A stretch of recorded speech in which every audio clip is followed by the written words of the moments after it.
Mathematics is about solving problems. And it's the great unsolved problems that make maths really alive. In the summer of 1900, the International Congress of Mathematicians was held here in Paris in the Sorbonne. It was a pretty shambolic affair, not helped by the sultry August heat. But it will be remembered as one of the greatest congresses of all time, thanks to a lecture given by the up-and-coming David Hilbert. Hilbert, a young German mathematician, boldly set out what he believed were the 23 most important problems for mathematicians to crack. He was trying to set the agenda for 20th century maths, and he succeeded. These Hilbert problems would define the mathematics of the modern age. Of those who tried to crack Hilbert's challenges, some would experience immense triumphs, whilst others would be plunged into infinite despair.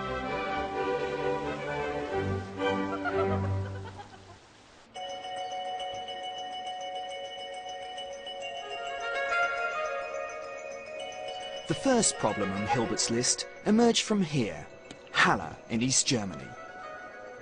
It was where the great mathematician George Cantor spent all his adult life, and where he became the first person to really understand the meaning of infinity and give it mathematical precision.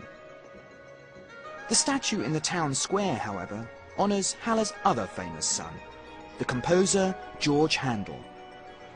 To discover more about Cantor, I had to take a tram way out of town. For 50 years, Halle was part of communist East Germany, and the communists loved celebrating their scientists, so much so that they put Cantor on the side of a large cube that they commissioned.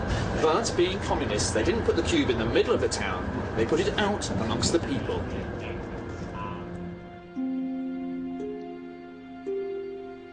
When I eventually found the estate, I started to fear that maybe I got the location wrong. So this looks the most unlikely venue for a statue to a mathematician.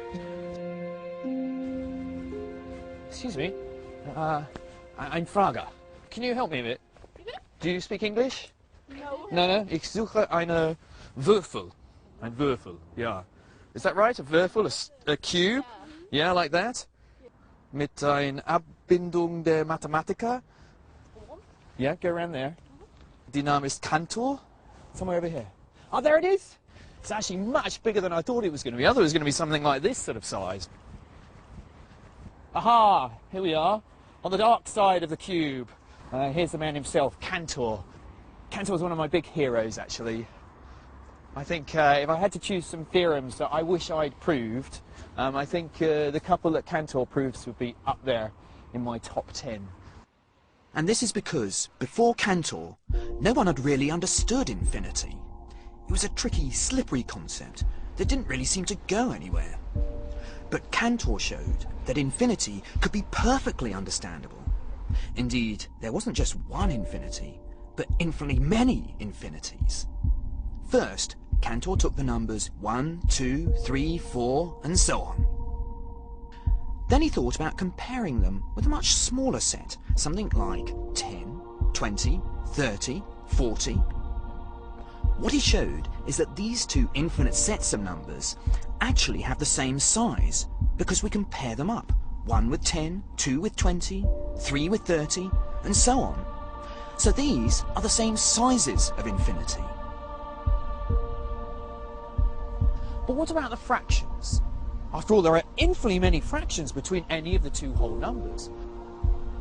So surely the infinity of fractions is much bigger than the infinity of whole numbers.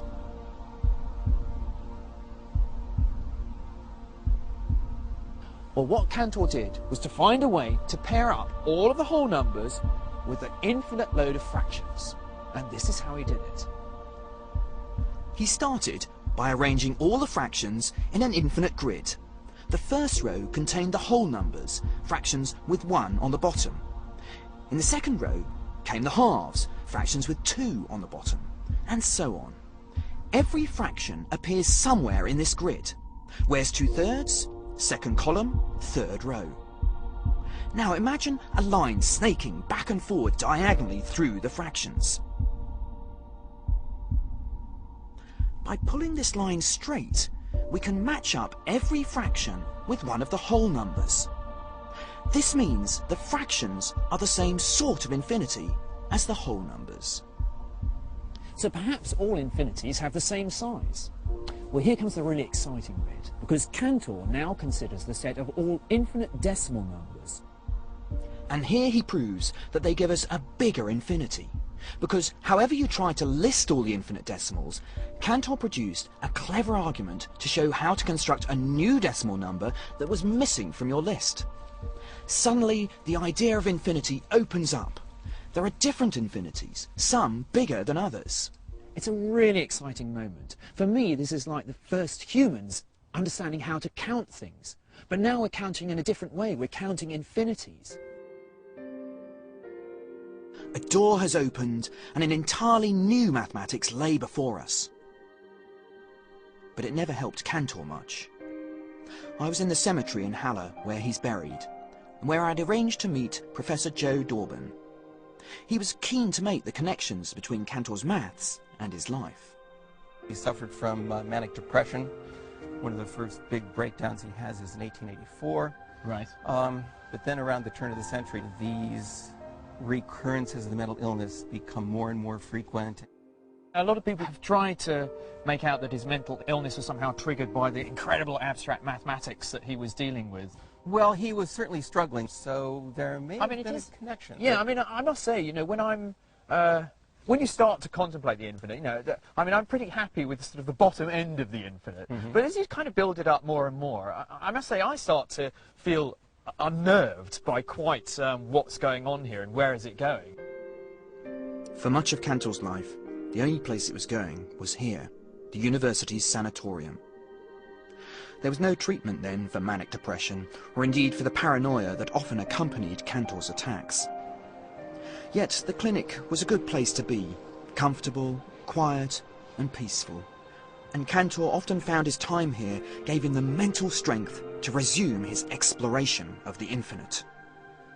Other mathematicians would be bothered by the paradoxes that Cantor's work had created. Curiously, this was the one thing Cantor was not worried by. He was never as upset about the paradoxes of the infinite as everybody else was. Oh, really? Because Cantor believed that, all right, there are certain things that I've been able to show we can establish with complete mathematical certainty, and then the absolute infinite, which is only in God, he can understand all of this, and there's still that final paradox that is not given to us to understand, but God does. But there was one problem that Cantor couldn't leave in the hands of the Almighty, a problem he wrestled with for the rest of his life. It became known as the continuum hypothesis. Is there an infinity sitting between the smaller infinity of all the whole numbers and the larger infinity of the decimals? Cantor's work didn't go down well with many of his contemporaries, but there was one mathematician from France who spoke up for him, arguing that Cantor's new mathematics of infinity was beautiful, if pathological. Fortunately, this mathematician was the most famous and respected mathematician of his day. When Bertrand Russell was asked by a French politician who he thought the greatest man France had produced, he replied without hesitation, Poincaré. The politician expressed surprise that he'd chosen the Prime Minister, Raymond Poincaré, above the likes of Napoleon, Balzac. Russell replied, I don't mean Raymond Poincaré, but his cousin, the mathematician, Henri Poincaré. Henri Poincaré spent most of his life in Paris, a city that he loved, even with its uncertain climate. In the last decades of the 19th century, Paris was a centre for world mathematics, and Poincaré became its leading light. Algebra, geometry, analysis, he was good at everything. His work would lead to all kinds of applications, from finding your way around on the underground to new ways of predicting the weather. Poincaré was very strict about his working day. 2 hours of work in the morning and 2 hours of work in the early evening. It was in between these periods that he would let his subconscious carry on working on the problem.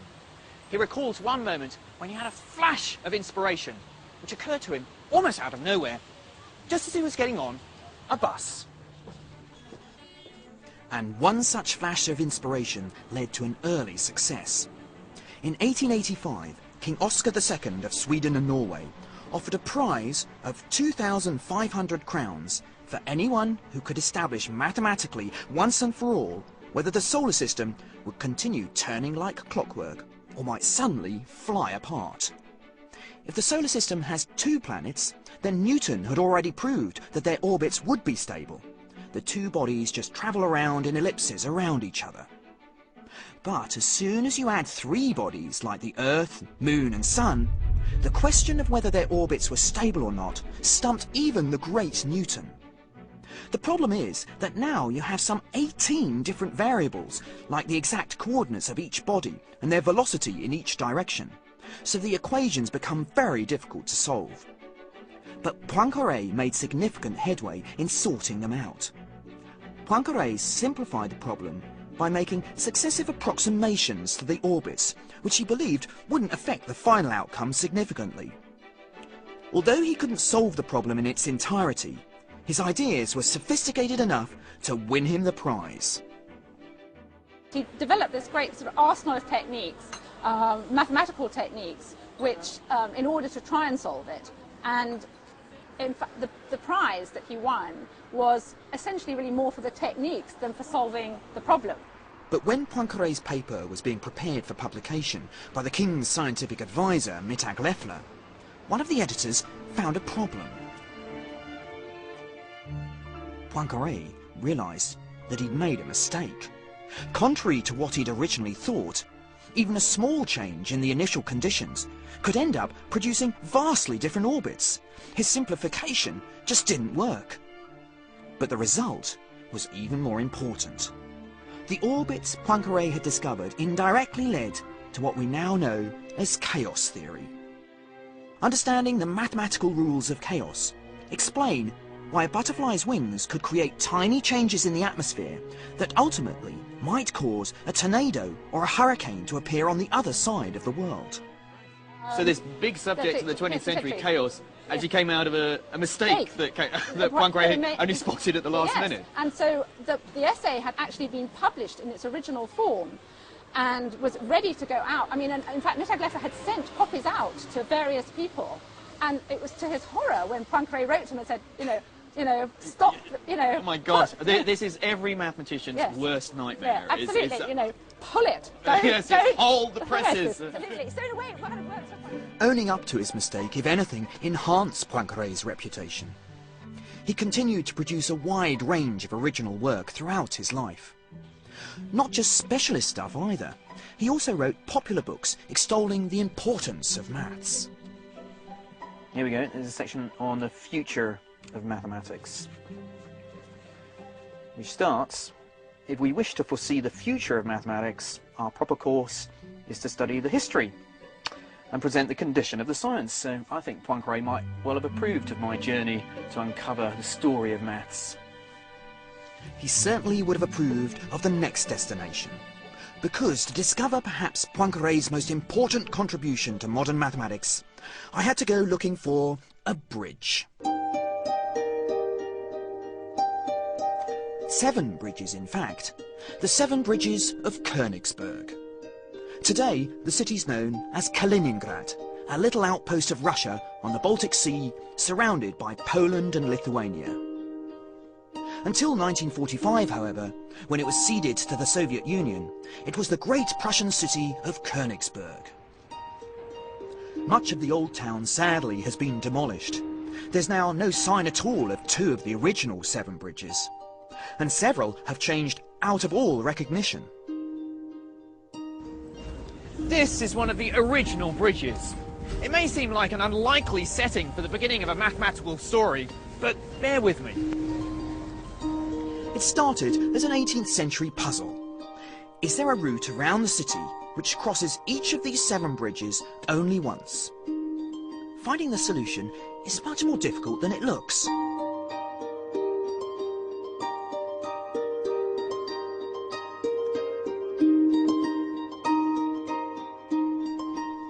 It was eventually solved by the great mathematician Leonhard Euler, who in 1735 proved that it wasn't possible, There couldn't be a route that didn't cross at least one bridge twice. He solved the problem by making a conceptual leap. He realised you don't really care what the distances are between these bridges. What really matters is how the bridges are connected together. This is a problem of a new sort of geometry of position, a problem of topology. Many of us use topology every day. Virtually all metro maps the world over are drawn on topological principles. You don't care how far the stations are from each other, but how they're connected. There isn't a metro in Kaliningrad, but there is in the nearest other Russian city, St. Petersburg. The topology's pretty easy on this map. It's the Russian I'm having difficulty with. Can you tell me which... What's the problem? want to know what station this one was? Oh, I had it the wrong way round even. Although topology had its origins in the bridges of Königsberg, it was in the hands of Poincaré that the subject evolved into a powerful new way of looking at shape. Some people refer to topology as bendy geometry, because in topology, two shapes are the same if you can bend or morph one into another without cutting it. So for example, if I take a football or rugby ball, topologically they're the same, because one can be morphed into the other. Similarly, a bagel and a teacup are the same, because one can be morphed into the other. Even very complicated shapes can be unwrapped to become much simpler from a topological point of view. But there's no way to continuously deform a bagel to morph it into a ball. The hole in the middle makes these shapes topologically different. Poincaré knew all the possible two-dimensional topological surfaces. But in 1904, he came up with a topological problem he just couldn't solve. If you've got a flat, two-dimensional universe, then Poincaré worked out all the possible shapes that you could wrap that universe up into. It could be a ball, or a bagel with one hole, two holes, or more holes in. But we live in a three-dimensional universe, so what are the possible shapes that our universe could be? That question became known as the Poincaré conjecture. It was finally solved in 2002 here in St. Petersburg by a Russian mathematician called Grisha Perelman. His proof is very difficult to understand, even for mathematicians. Perelman solved the problem by linking it to a completely different area of mathematics.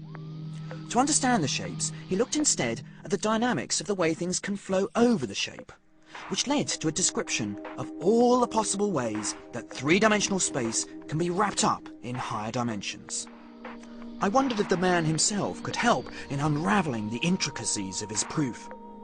But I've been told that finding Perelman is almost as difficult as understanding the solution. The classic stereotype of a mathematician is a mad, eccentric scientist, but I think that's a little bit unfair. Most of my colleagues are perfectly normal. Well, reasonably. But when it comes to Perelman, there's no doubt he is a very strange character. He's received prizes and offers of professorships from distinguished universities in the West, but he's turned them all down.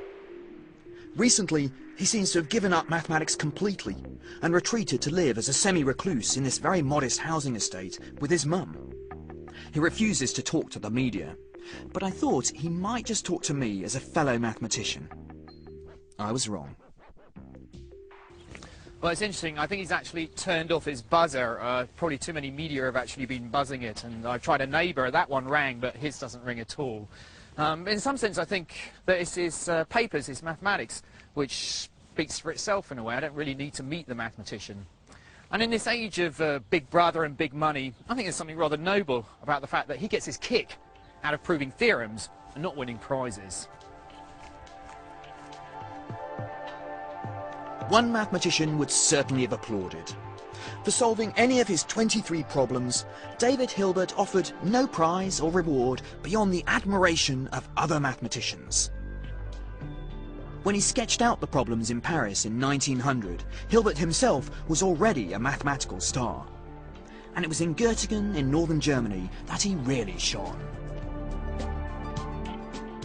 He was by far the most charismatic mathematician of his age. It's clear that everybody that knew him thought that he was absolutely wonderful.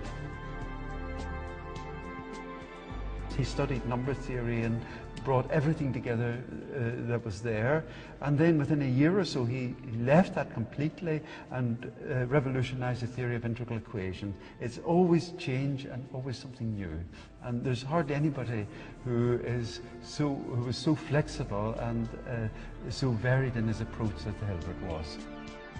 His work is still talked about today, and his name has become attached to many mathematical terms. Mathematicians still use the Hilbert space, the Hilbert classification, the Hilbert inequality, and several Hilbert theorems. But it was his early work on equations that marked him out as a mathematician thinking in new ways. Hilbert showed that although there are infinitely many equations, there are ways to divide them up so that they are built out of just a finite set, like a set of building blocks. The most striking element of Hilbert's proof was that he couldn't actually construct this finite set. He just proved it must exist. Somebody criticised this as theology and not mathematics, but really they'd missed the point. What Hilbert was doing here was creating a new style of mathematics, a more abstract approach to the subject. You could still prove something existed, even though you couldn't construct it explicitly. It's like saying, I know there has to be a way to get from Göttingen to St. Petersburg, even though I can't tell you how to actually get there. As well as challenging mathematical orthodoxies, Hilbert was also happy to knock the formal hierarchies that existed in the university system in Germany at the time. Other professors were quite shocked to see Hilbert out bicycling and drinking with his students. He liked very much parties. Yeah? Yes. Party animal? Yes. Well, that's my kind of mathematician. He loved very much dancing with young women. He liked very much to flirt. Really? Most mathematicians I know are not the biggest of flirts. Yet this lifestyle went hand in hand with an absolute commitment to maths. Hilbert was, of course, somebody who thought that everybody who has a mathematical skill, a penguin, a woman, a man, or black, white, or yellow, it doesn't matter. He should do mathematics, and he should be admired. The mathematics speaks for itself, yes, in a way. It doesn't matter. It doesn't matter which whether you're a penguin. Yes, if you are a penguin, it's also. Yeah. If you can prove the Riemann hypothesis, we really don't mind whether you're a penguin. Mathematics was for Hilbert a universal language. Yeah, yeah. Hilbert believed that this language was powerful enough to unlock all the truths of mathematics, a belief he expounded in a radio interview he gave on the future of maths on the 8th of September 1930. Für uns gibt es kein Ignorabimus. In it, he had no doubt that all his 23 problems would soon be solved, and that mathematics would finally be put on unshakable logical foundations. There are absolutely no unsolvable problems, he declared, a belief that's been held by mathematicians since the time of the ancient Greeks. He ended with his clarion call: we must know, we will know. Wir müssen wissen, wir werden wissen. Unfortunately for him, the very day before, in a scientific lecture that was not considered worthy of broadcast, another mathematician would shatter Hilbert's dream and put uncertainty at the heart of mathematics. The man responsible for destroying Hilbert's belief was an Austrian mathematician, Kurt Gödel.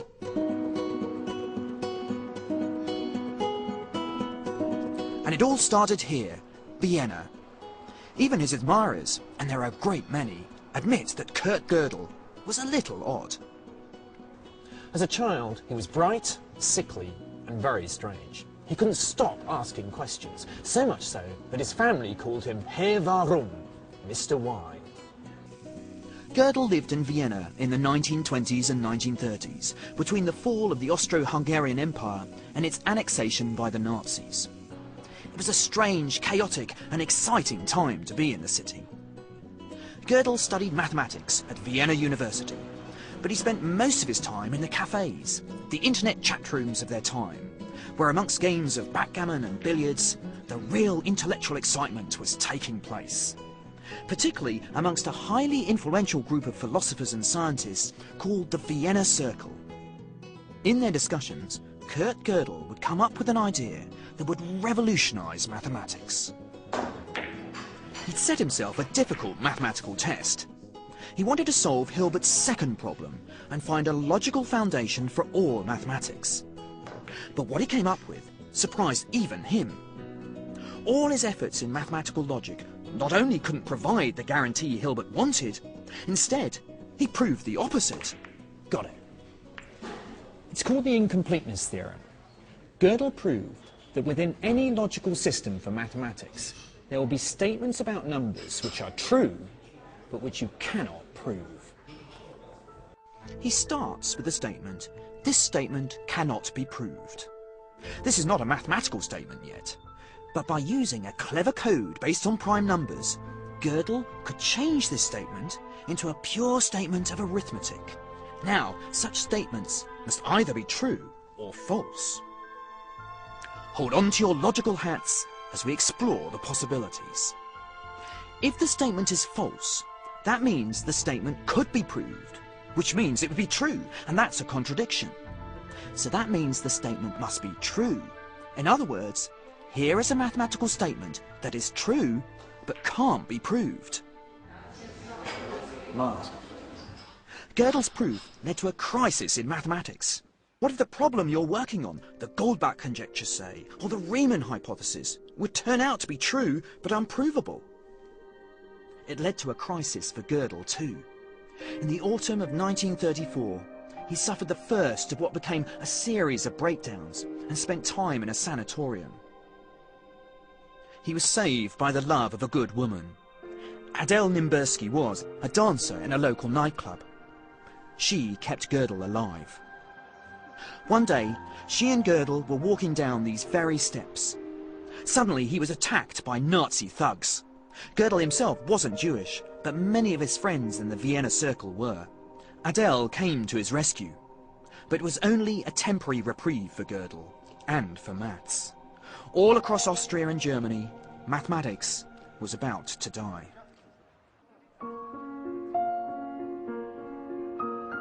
In the new German Empire in the late 1930s, there weren't colourful balloons flying over the universities, but swastikas. The Nazis passed a law allowing the removal of any civil servant who wasn't Aryan. Academics were civil servants in Germany then and now. Mathematicians suffered more than most. 144 in Germany would lose their jobs. 14 were driven to suicide or died in concentration camps. But one brilliant mathematician stayed on. David Hilbert helped arrange for some of his brightest students to flee, and he spoke out for a while about the dismissal of his Jewish colleagues. But soon he too became silent.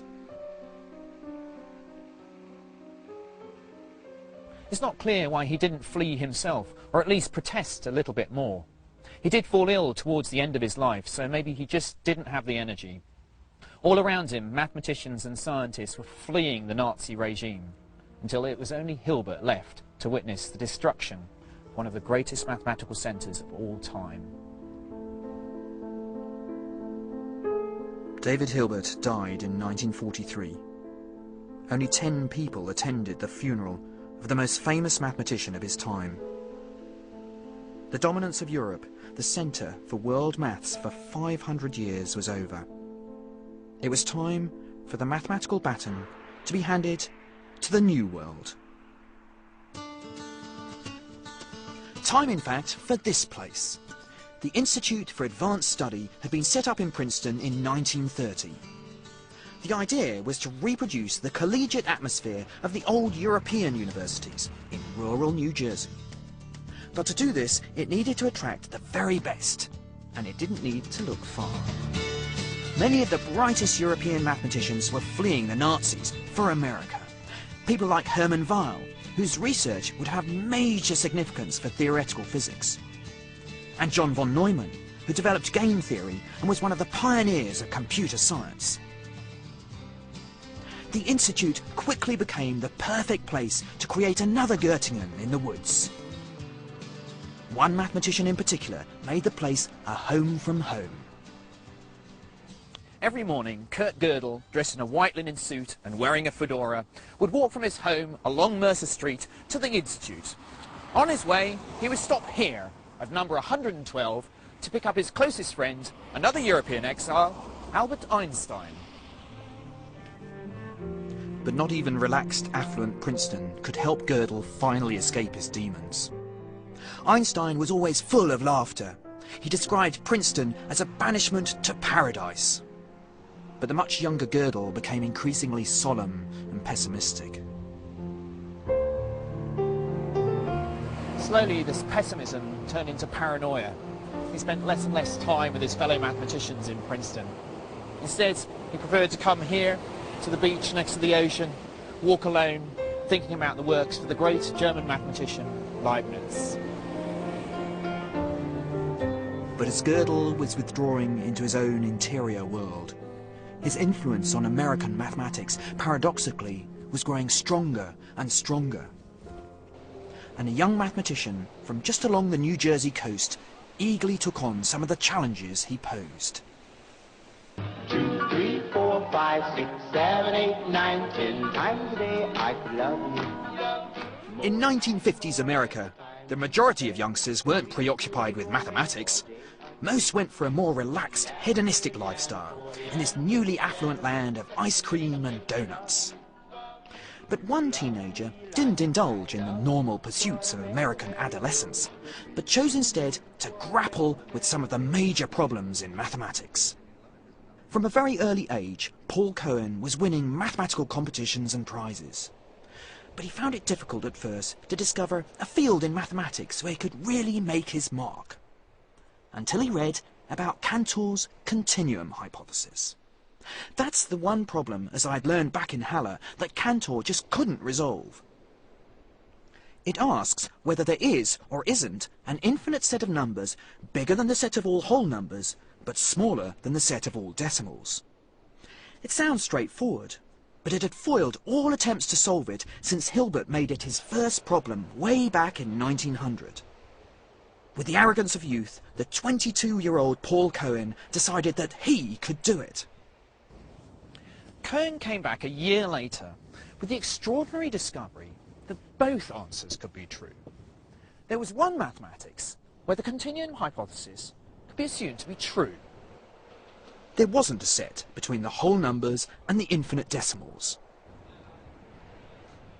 But there was an equally consistent mathematics where the continuum hypothesis could be assumed to be false.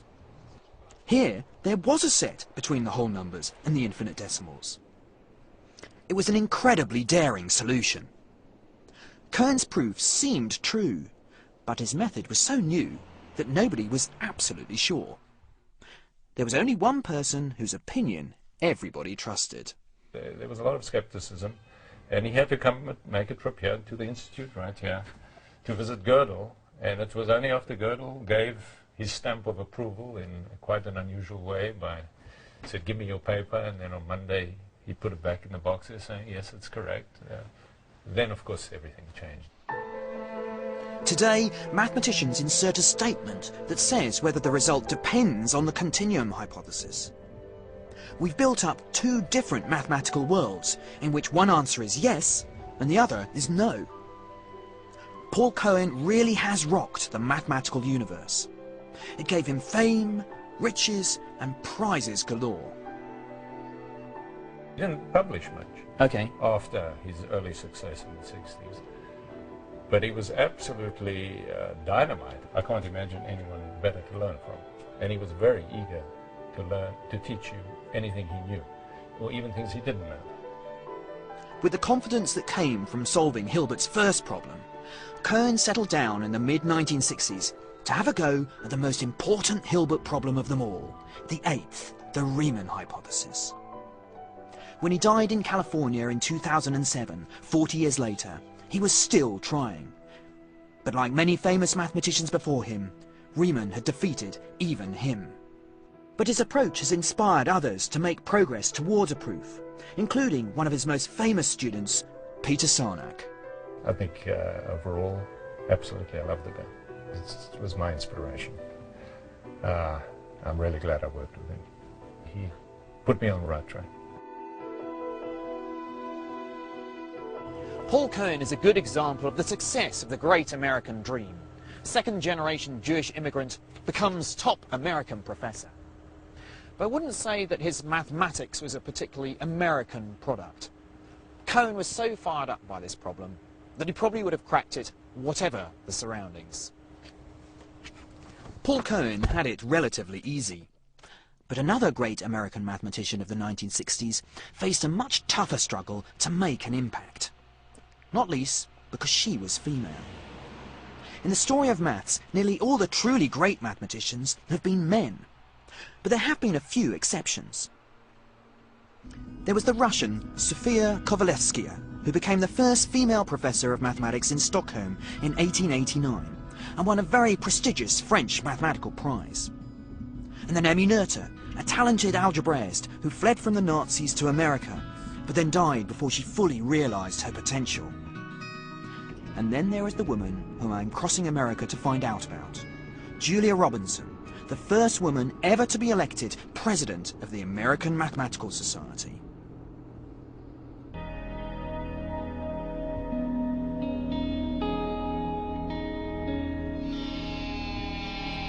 She was born in St. Louis in 1919, but her mother died when she was 2.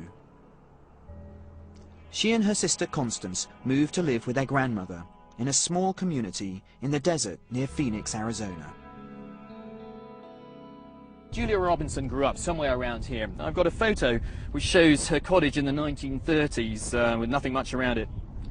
And the mountains pretty much match those over there, so I think she might have lived just down there. Julia grew up a shy, sickly girl, who when she was 7 spent a year in bed because of scarlet fever. Her ill health persisted throughout her childhood. She was told she wouldn't live past 40. But right from the start, she had an innate mathematical ability. Under the shade of the native Arizona cactus, she whiled away the time playing with endless counting games with stone pebbles. This early searching for patterns would give her a feel and love of numbers which would last for the rest of her life. But despite showing an early brilliance, she had to continually fight at school and college simply to be allowed to keep doing mathematics. As a teenager, she was the only girl in the maths class, but had very little encouragement. So the young Julia sought intellectual stimulation elsewhere. Julia loved listening to a radio show called The University Explorer, and the 53rd episode was all about mathematics. The broadcaster described how he discovered that despite their esoteric language and their seclusive nature, mathematicians are the most interesting and inspiring creatures. For the first time, Julia had found out that there were mathematicians, not just mathematics teachers, that there was a world of mathematics out there, and she wanted to be part of it. The doors to that world would open here at the University of California at Berkeley near San Francisco. She was absolutely obsessed that she wanted to go to Berkeley. Not to Berkeley, she wanted to go away, someplace where there were mathematicians. Berkeley certainly had mathematicians, including a number theorist called Raphael Robinson. In their frequent walks around the campus, they found that they had more than just a passion for mathematics. They married in 1952. Julia got her PhD and settled down to what would turn out to be her lifetime's work, Hilbert's 10th problem. She thought about it all the time. She said to me she just wouldn't want to die without knowing that answer, and it had become an obsession. Julia's obsession has been shared with many other mathematicians since Hilbert had first posed it back in 1900. His 10th problem asked if there was some universal method that could tell whether any equation had whole number solutions or not. Nobody had been able to solve it. In fact, the growing belief was that no such universal method was possible. How on earth could you prove that however ingenious you were, you'd never come up with a method? With the help of colleagues, Julia developed what became known as the Robinson hypothesis. This argued that to show that no such method existed, all you had to do was to cook up one equation whose solutions were a very specific set of numbers. The set of numbers needed to grow exponentially, like taking powers of 2, yet still be captured by the equations at the heart of Hilbert's problem. Try as she might, Robinson just couldn't find this set. For the 10th problem to be finally solved, there needed to be some fresh inspiration. And that came from 5,000 miles away, St. Petersburg in Russia. Ever since the great Leonhard Euler set up shop here in the 18th century, the city has been famous for its mathematics and mathematicians. Here in the Steklov Institute, some of the world's brightest mathematicians have set out their theorems and conjectures. This morning, one of them is giving a rare seminar. It's tough going, even if you speak Russian, which unfortunately I don't. But we get a break in the middle to recover before the final hour. There's a kind of rule in seminars that the first third is for everyone, the second third is for the experts, and the last third is just for the lecturer. So I think that's what we're going to get next. The lecturer is Yuri Matyasevich, and he's explaining his latest work on, what else? The Riemann hypothesis. As a bright young graduate student in 1965, Yuri's tutor suggested he have a go at another Hilbert problem, the one that had in fact preoccupied Julia Robinson, Hilbert's 10th. It was the height of the Cold War. Perhaps Matyasevich could succeed for Russia, where Julia and her fellow American mathematicians had failed. At first I did not like the approach. All right. The statement looked to me rather strange, artificial, but after some time I understood that it is quite natural, and then I understood that she had a new brilliant idea, and I just started to further developing it. And in January 1970, he found the vital last piece in the jigsaw. He saw how to capture the famous Fibonacci sequence of numbers, using the equations that were at the heart of Hilbert's problem. Building on the work of Julia and her colleagues, he'd solved the 10th. He was just 22 years old. The first person he wanted to tell was the woman he owed so much to. And I got no answer. Huh. And I believed they were lost in the mail. It was quite natural because it was Soviet time. But back in California, Julia had heard rumours through the mathematical grapevine that the problem had been solved. And she contacted Yuri herself. She said, I just had to wait for you to grow up to get the answer, because she had started work in 1948. When Yuri was just a baby. And then he responds by thanking her and saying that the credit is as much hers as it is his. I met Julia 1 year later. It was in Bucharest, and I suggested that after the Congress in Bucharest, Julia and her husband Raphael came to see me here in Leningrad. Together, Julia and Yuri worked on several other mathematical problems, until shortly before Julia died in 1985. She was just 55 years old. She was able to find new ways. Many mathematicians just combined previously known methods to solve new problems, and she had really new ideas. Although Julia Robinson showed that there was no universal method to solve all equations in whole numbers, mathematicians were still interested in finding methods to solve special classes of equations. It would be in France in the early 19th century, in one of the most extraordinary stories in the history of mathematics, that methods were developed to understand why certain equations could be solved while others couldn't.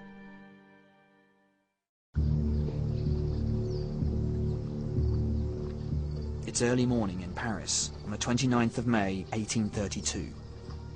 Every Galois is about to fight for his very life. It's the reign of the reactionary Bourbon king Charles X.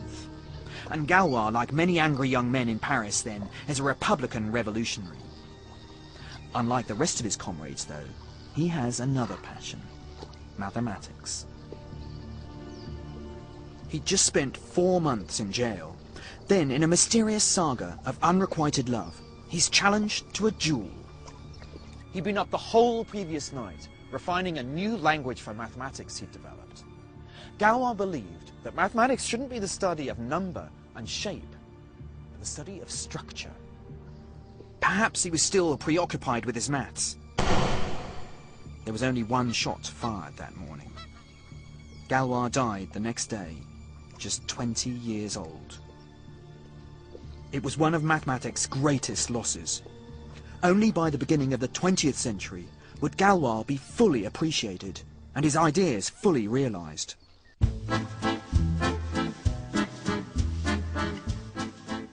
Galois had discovered new techniques to be able to tell whether certain equations could have solutions or not. The symmetry of certain geometric objects seemed to be the key. His idea of using geometry to analyze equations would be picked up in the 1920s by another Parisian mathematician, André Weil. I was very much interested and, so far as school was concerned, quite successful in all possible branches. And he was. After studying in Germany as well as France, André settled down at this apartment in Paris, which he shared with his more famous sister, the writer Simone Weil. But when the Second World War broke out, he found himself in very different circumstances. He dodged the draft by fleeing to Finland, where he was almost executed for being a Russian spy. On his return to France, he was put in prison in Rouen to await trial for desertion. At the trial, the judge gave him a choice: 5 more years in prison or serve in a combat unit. He chose to join the French army, a lucky choice, because just before the Germans invaded a few months later, all the prisoners were killed. Weil only spent a few months in prison, but this time was crucial for his mathematics, because here he built on the ideas of Galois and first developed algebraic geometry, a whole new language for understanding solutions to equations. Galois had shown how new mathematical structures could be used to reveal the secrets behind equations. Weil's work led him to theorems that connected number theory, algebra, geometry and topology, and are one of the greatest achievements of modern mathematics. And without André Weil, we would never have heard of the strangest man in the history of maths, Nicolas Bourbaki. There are no photos of Bourbaki in existence, but we do know that he was born in this cafe in the Latin Quarter in 1934, when it was a proper cafe, the Café Coupolade, and not the fast food joint it's now become. Just down the road, I met up with Bourbaki expert David Orban. I must say, actually, when I was a graduate student, I got quite frightened when I used to go into the library, because this guy, Bourbaki, had written so many books. Something like 30 or 40 altogether. In analysis, in geometry, in topology, it was all new foundation. Virtually everyone studying maths seriously anywhere in the world in the 1950s, 60s and 70s would have read Nicolas Bourbaki. And he also applied for membership of the American Math Society, I heard. But At which point he was denying membership. Really? On the ground that he didn't exist. Oh. The Americans were right. Nicolas Bourbaki does not exist at all, and never has.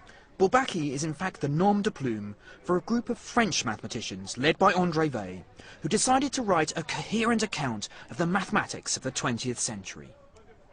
Most of the time, mathematicians like to have their own names on theorems. But for the Bourbaki group, the aims of the project overrode any desire for personal glory. After the Second World War, the Bourbaki baton was handed down to the next generation of French mathematicians, and their most brilliant member was Alexander Grothendieck. Here at the IHES in Paris, the French equivalent of Princeton's Institute for Advanced Study, Grothendieck held court at his famous seminars in the 1950s and 1960s. He had this incredible charisma, and he had this amazing ability to see a young person and somehow know what kind of contribution this person could make to this incredible vision he had of how mathematics, so to speak, could be. And this vision enabled him to get across some very difficult ideas indeed. He says, suppose you want to open a walnut. So the standard thing is you take a nutcracker and you just break it open. And he says his approach is more like you take this walnut and you put it out in the snow, and you leave it there for a few months, and then when you come back to it, it just opens. Grothendieck is a structuralist. What he's interested in are the hidden structures underneath all mathematics. Only when you get down to the very basic architecture and think in very general terms will the patterns in mathematics become clear. Grothendieck produced a new powerful language to see structures in a new way. It was like living in a world of black and white and suddenly having the language to see the world in colour. And it's a language that mathematicians have been using ever since to solve problems in number theory, geometry, even fundamental physics.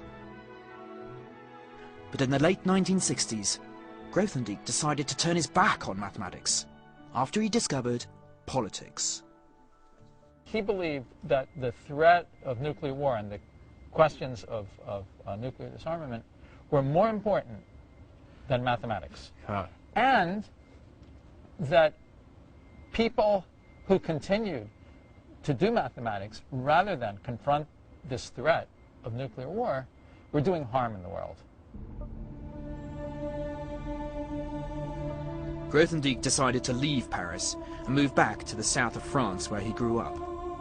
Bursts of radical politics followed, and then a nervous breakdown. He moved to the Pyrenees and became a recluse. He's now lost all contact with his old friends and mathematical colleagues. Nevertheless, the legacy of his achievements means that Grothendieck stands alongside Cantor, Gödel and Hilbert as somebody who has transformed the mathematical landscape. He changed the whole subject in a really fundamental way. I mean, it'll never go back. Certainly he's the dominant figure of the 20th century.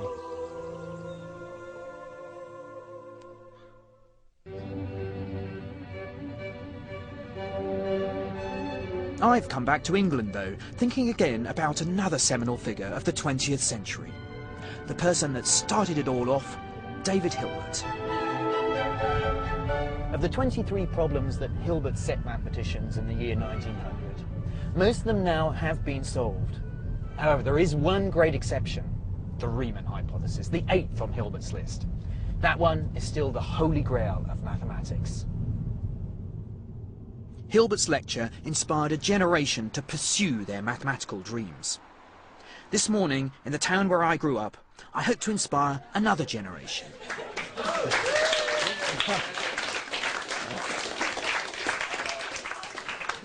Thank you.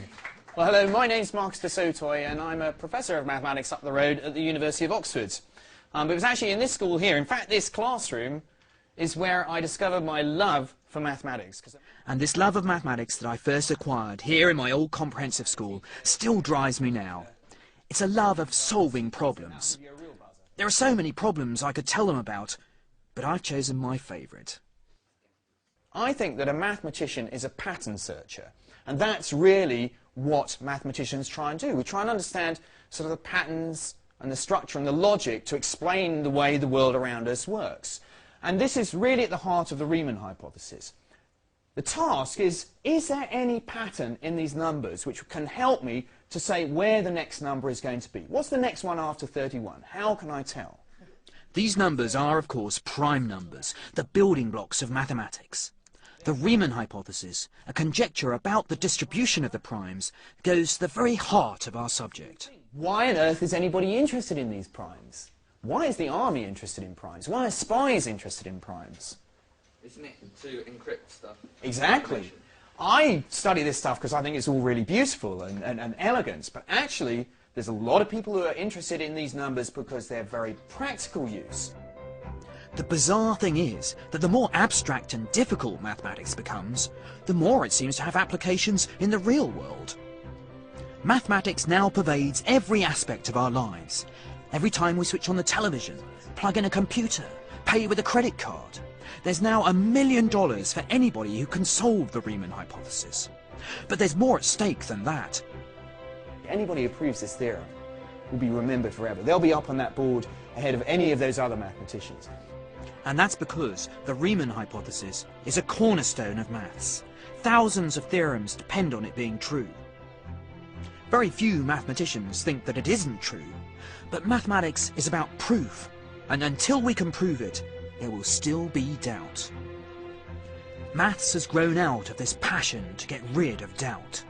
This is what I've learned in my journey through the history of mathematics.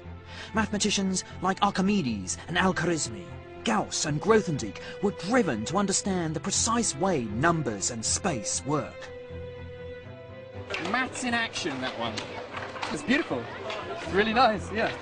Using the language of mathematics, they've told us stories that remain as true today as they were when they were first told.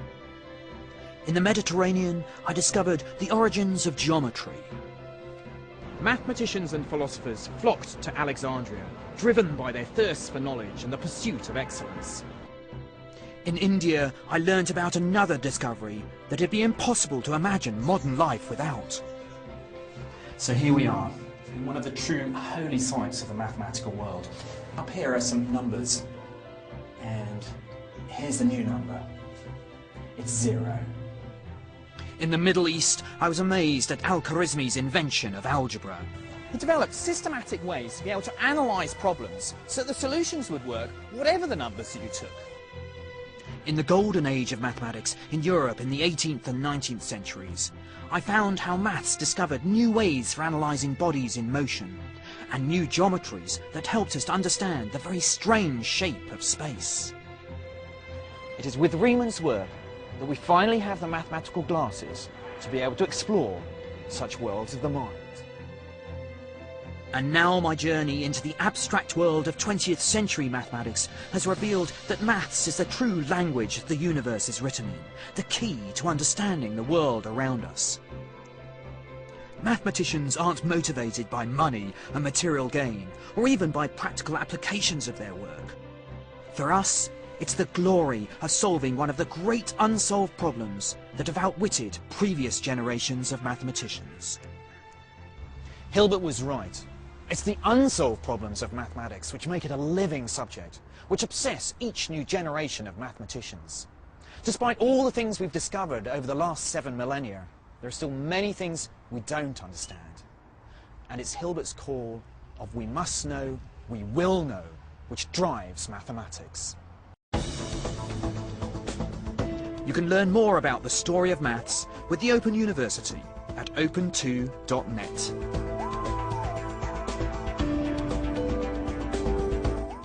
How do you think our survey of mathematical history added up? Have your say on the BBC4 website.